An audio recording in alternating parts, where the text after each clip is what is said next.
In 1925, a 20-year-old Mexican boy with dirt on his hands and holes in his shoes walked into a tiny brewery looking for work. He had no education, no money, no connections, just a desperate need to survive. Today, that same brewery produces 400 million bottles every single month. The beer you helped create is now sold in over 180 countries around the world. It survived the Great Depression, a world war, decades of competition from giants with unlimited budgets, and in 2020, an actual global pandemic was named after it. And instead of destroying the brand, it made it even more famous. Corona is today worth over $15 billion, and almost nobody in the world knows the name of the young man who started it all with a broom in his hand. This is his story. His name was Braulio Iriarte. Born in 1905 in central Mexico during one of the most violent periods in the country's history, Mexico was still recovering from a brutal civil war. Millions of people had lost everything. Families were starving. Jobs were almost impossible to find. Braulio grew up in a one-room house with 6 siblings. His father worked in the fields from sunrise to sunset and still couldn't afford basic food. By the time Braulio was 15, he had already dropped out of school. Not because he wanted to, because his family needed him to work. He spent 5 years doing whatever job he could find. Construction, farming, carrying heavy loads at the local market. But in 1925, everything changed. A small brewery in Mexico City called Grupo Modelo was hiring workers. Braulio applied, and they gave him the lowest job in the entire building. He was a floor sweeper. Nobody could have predicted what would happen next. Braulio swept floors for 2 years, but he didn't just sweep, he watched.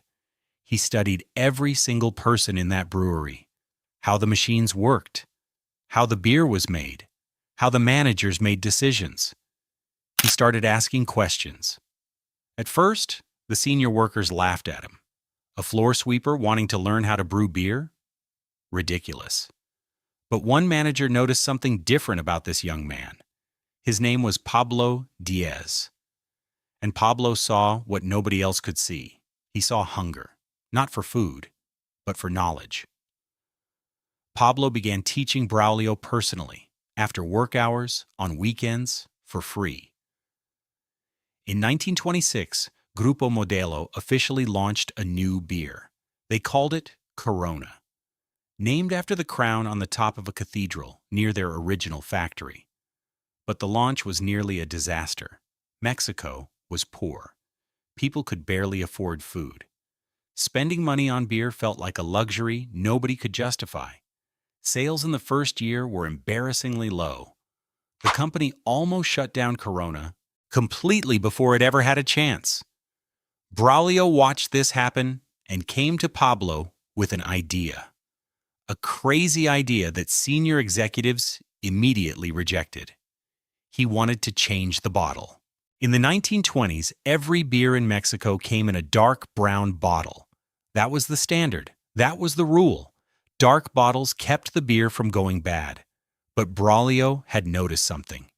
When poor workers finished a long, hot day in the fields, the most important thing to them wasn't the taste of the beer.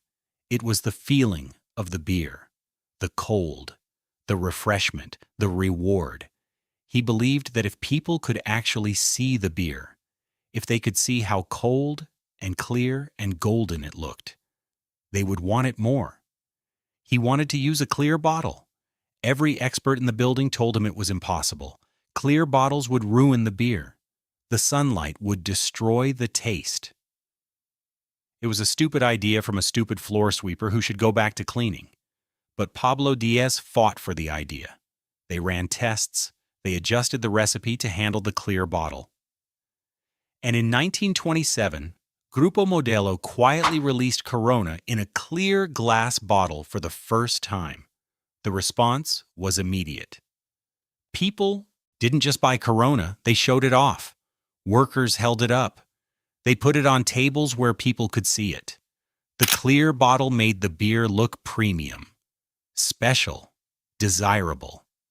Sales tripled within 6 months. Through the 1930s and 40s, Corona became the best-selling beer in Mexico. But Grupo Modelo had bigger ambitions. They wanted the United States. In 1979, they made their first export shipment to America. Just a small test. A few cases were sent to California. Americans had never seen anything like it. A clear bottle. A clean, fresh taste. Something that felt like sunshine in a bottle. Then came the move that changed everything forever. Someone started putting a lime wedge in the bottle. Nobody knows exactly who started it. Some say it was a bartender in California. Some say it was a marketing experiment. But once people saw that lime sitting in the neck of that clear bottle, the image was perfect. It looked like nothing else on any bar in America. By 1987, Corona was the #1 imported beer in the United States, beating brands that had been there for decades. By 1997, they were selling over $2 billion worth of beer every single year. From a tiny Mexican brewery to the shelves of every supermarket and bar in the world. Today, Corona is owned by AB InBev, the largest beer corporation on the planet. The brand operates in over 180 countries. It is the #1 selling imported beer in the United States and has held that position for decades. In early 2020, when a global pandemic emerged with the same name as the beer, financial analysts and journalists predicted disaster for the brand. Surveys showed that a significant percentage of Americans said they would not buy a beer called Corona during a coronavirus outbreak. The experts were completely wrong.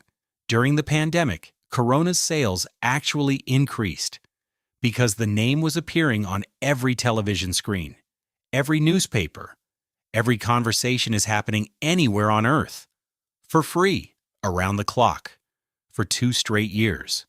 The brand that started in a tiny Mexican factory accidentally received the most global advertising exposure in the history of the beverage industry. And it cost them nothing. But here is the detail that most people never hear. When Braulio Iriarte first walked into that brewery as a floor sweeper in 1925, he was earning the equivalent of approximately 80 cents a day. He worked for Grupo Modelo for the rest of his working life.